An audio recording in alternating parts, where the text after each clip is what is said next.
अस्सलाम वालेकुम नाज़रीन। नाज़रीन, ये खबर है कि फवाद चौधरी साहब, इमरान इस्माइल और मौलवी महमूद दोबारा मुफाहमत के लिए मुतहरक हो गए हैं और वो मुफाहमत के लिए कोट लखपत शाह महमूद कुरैशी की तरफ देख रहे हैं। देखिए, शाह महमूद कुरैशी की कोई वैल्यू नहीं जब तक कि इमरान खान उनके सर पे हाथ ना रखे, और इस वक़्त इमरान खान का शाह महमूद कुरैशी के सर पे हाथ नहीं है। मैं नहीं समझता 9 मई के मुकदमात में जो शाह महमूद कुरैशी बरी हो रहे हैं, इनको इमरान खान को अच्छी नज़र से देख रहे होंगे। वो यही देख रहे होंगे कि शाह महमूद कुरैशी की सेटलमेंट हो गई है।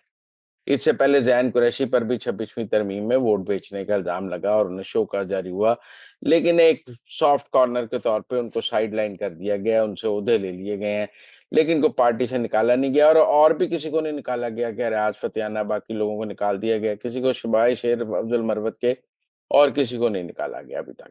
तो इसलिए मेरे ख़्याल में शाह महमूद कुरैशी ख़ानदान इस वक़्त इमरान खान का एतमाद नहीं रखता। जैसे चौधरी परवेज़ इलाही इमरान खान का एतमाद नहीं रखता, आप देखें चौधरी परवेज़ इलाही भी मुकम्मल तौर पे साइडलाइन है।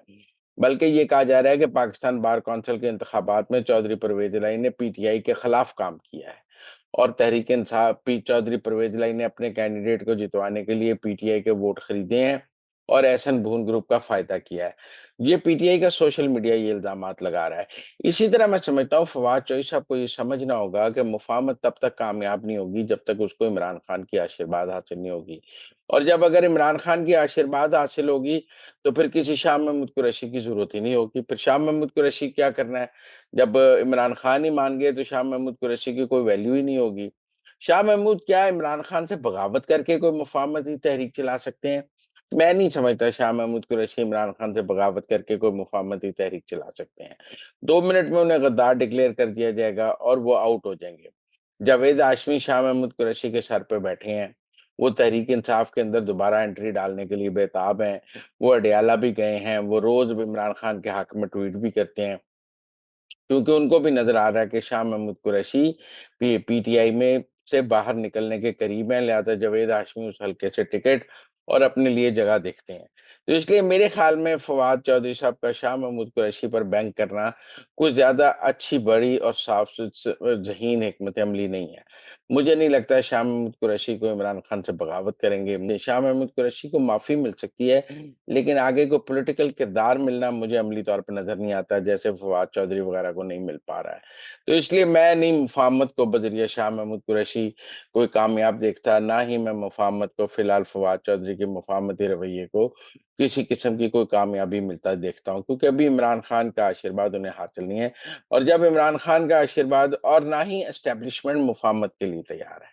देखिए, दोनों में से एक फ़रीक भी तैयार हो ना, तो आप दूसरे फ़रीक को मनाना शुरू कर देते हैं। बातचीत का कोई ना चांस है, ना मौका है, ना कोई हालात हैं, इसलिए कोई मुझे मुमकिन नज़र नहीं आता। इसी के साथ जो सुहेल अफरीदी साहब आज अडयाला नहीं आ रहे, वो पहले भी पिछले हफ़्ते भी नहीं आए। कोई लोग कहते हैं उन्हें समझाया गया कि आप जाते हैं तो केपी की बड़ी बेइज़्ज़ती होती है, वज़ीर आला सड़क पे बैठा है, केपी टका-टोकरी हो जाता है। लेकिन मेरे ख़्याल में मैंने पहले भी कहा है कि वो पिछला वज़ीर आला गंडापुर स्वीट बॉय था, सुहेल अफरीदी सरेंडर बॉय है। ये आहिस्ता-आहिस्ता एस्टेब्लिशमेंट के हाथों सरेंडर करते जा रहे हैं, इसीलिए कोट लखपत भी नहीं आ रहे, इसीलिए अडयाला भी नहीं आ रहे और हम देख रहे हैं कि वो फ़ौज के साथ वैसे केपी में फ़ौजी ऑपरेशन के लिए भी ताउन कर रहे हैं। इसलिए सुहेल अफरीदी और एस्टेब्लिशमेंट के दरमियान दोस्तियाँ दिन-ब-दिन गहरी हो रही हैं। आप बयानात पर ना जाएँ, आप अमल को देखें तो अमल जो है वो इस वक़्त एस्टेब्लिशमेंट की तरफ है और अमल जो है वो एस्टेब्लिशमेंट से ताउन पर है। यही हकीकत है, बाकी सब अफ़साना है।